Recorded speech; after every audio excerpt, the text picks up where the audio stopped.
What is your reaction to the takeover of Columbia's Hamilton Hall this morning and to the obvious anti Semitic actions and assaults that occurred at UCLA that went unpunished yesterday?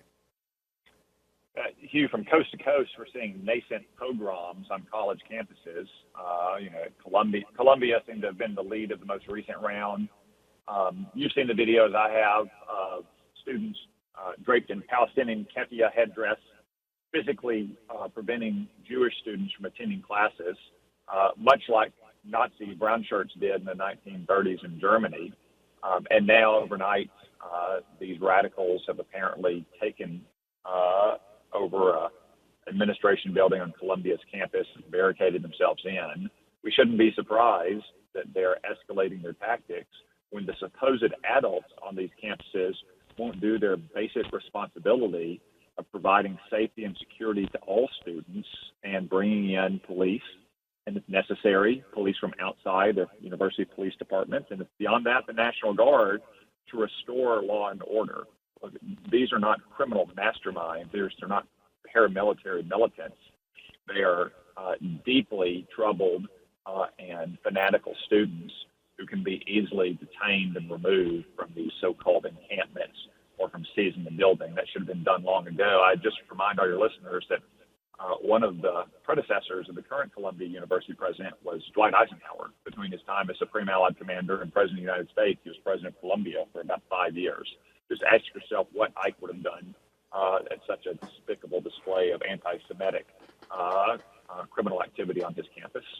People should remember that Ike visited a liberated death camp and was so disgusted he brought the local German citizenry in to view what they knew was going on, but they had never articulated what was going on. I know what's going on these campuses. They're anti-Semitic, hate-filled circles of students who should never have been admitted. So the question is, what do we do? I know you have suggested taxing endowments, but that's going to hit the innocent as well as the guilty, right, Senator? What about just cutting off all federal funding to any university with more than $5 billion in an endowment? I mean, all federal funding. Yeah, that's one option too, Hugh, but there are other things we can do specific to this outbreak of pro-terrorist fanaticism. For instance, the Department of Justice and the Department of Education should be investigating the sources of funding for these groups. These are not just spontaneous student uprisings, Hugh. I mean, just look at the pictures. They're out there in tents that cost hundreds of dollars a piece. There's credible reporting that left-wing groups like the Soros Foundation or the Rockefeller Foundation have been behind funding these groups. Second, many of these students are quite possibly foreign students here on student visas. The Department of Justice and Education should demand universities turn over the names of all foreign students who have been engaged in this kind of criminal activity, or for that matter, who have even engaged in anti-Semitic pro-Hamas rhetoric. They have no right to be in this country. Their visas should be revoked immediately, and they should be told to go home. And if they don't go home, they should be deported immediately. Frankly, these private universities should kick out students, even if they're American citizens who've engaged in that kind of pro-terrorist rhetoric. You don't have a First Amendment right against a private university to come on and advocate for Hamas or Hezbollah or other foreign terrorist organizations. And you can just imagine what they would do. In fact, you don't have to imagine what they do. Students that have had their offers of admission rescinded or been expelled from school for opposing favored left-wing advocacy groups like Black Lives Matter at some of these universities. So there's many steps that can be taken specific to these criminal fanatics, Hugh. I suspect Joe Biden's Department of Justice and Department of Education won't, but just wait till next year when Donald Trump is back in office. I can tell these fanatics on campus who are breaking the law and all the administrators on these campuses who won't enforce the law that when that happens, winter is coming for them. Winter is coming. Senator, yesterday, my favorite podcast is the Commentary Podcast. And yesterday, John Podhoretz, Abe Greenwald, Christine Rosen were joined by Adam White, who's a legal scholar at the American Enterprise Institute, George Mason. And they went through all of this insanity that is going on the campuses as well as in the courtrooms. And I don't know that Joe Biden can politically recover from the combination of all the things that are hitting him. Certainly he can't with Karine Jean-Pierre being his spokesperson. But do you think he can recover from this?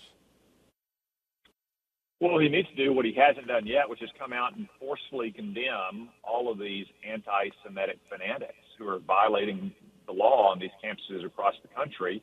It needs to urge local Democratic mayors or Democratic governors in these states to help the university presidents restore order. And he needs to do so without equivocating between these anti-Semites and Israel, which is fighting an existential war of self-defense against Hamas.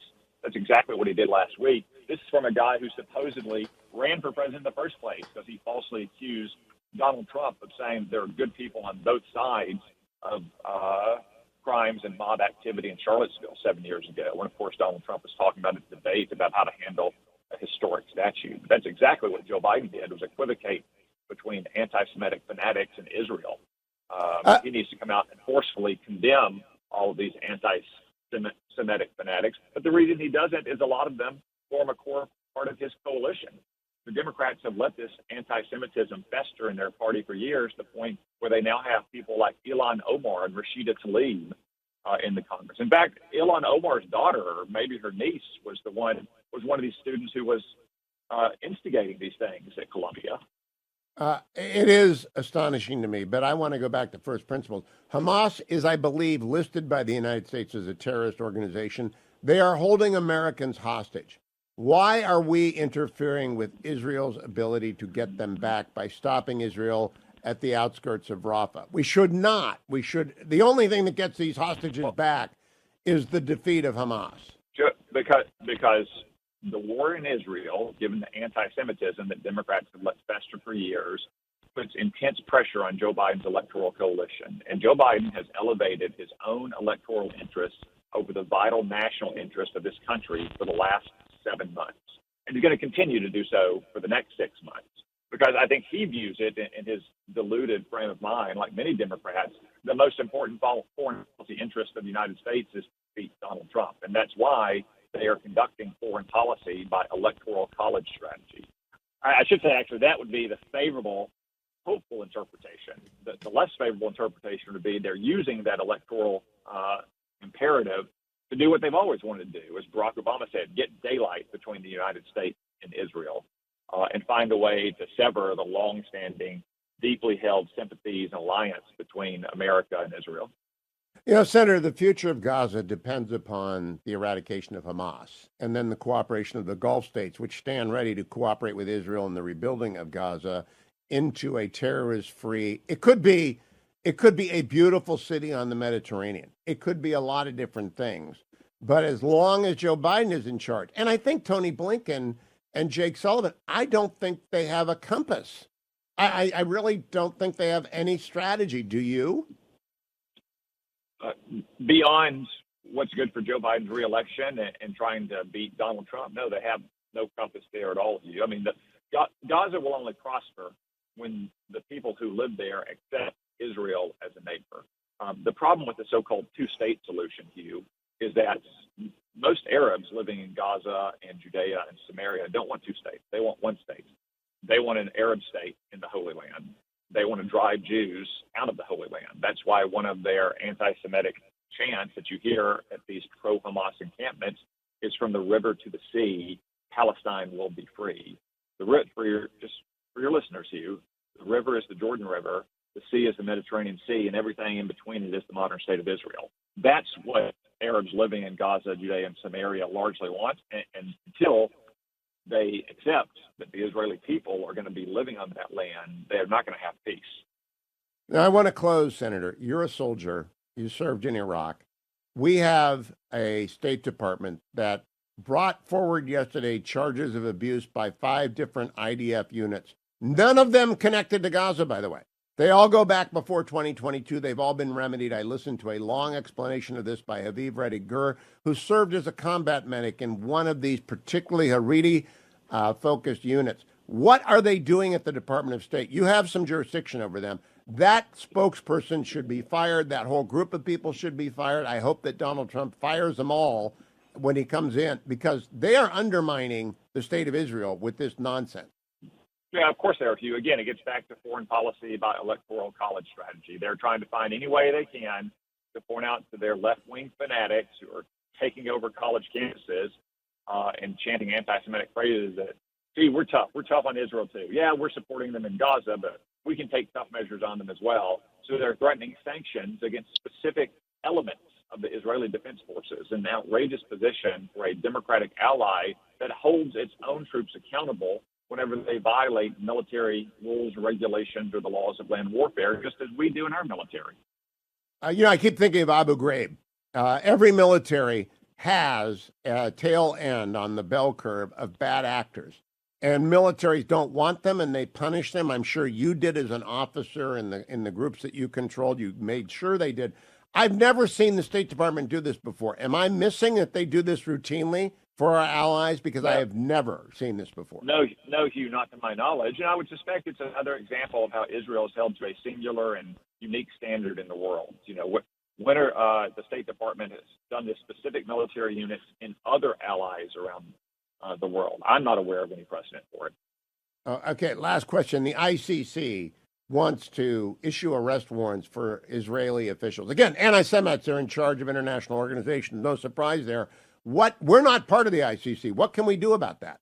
We're not part of the ICC. Israel's not part of the ICC. The ICC doesn't have jurisdiction over us. It doesn't have jurisdiction when a nation's own courts and legal system hold its leaders accountable.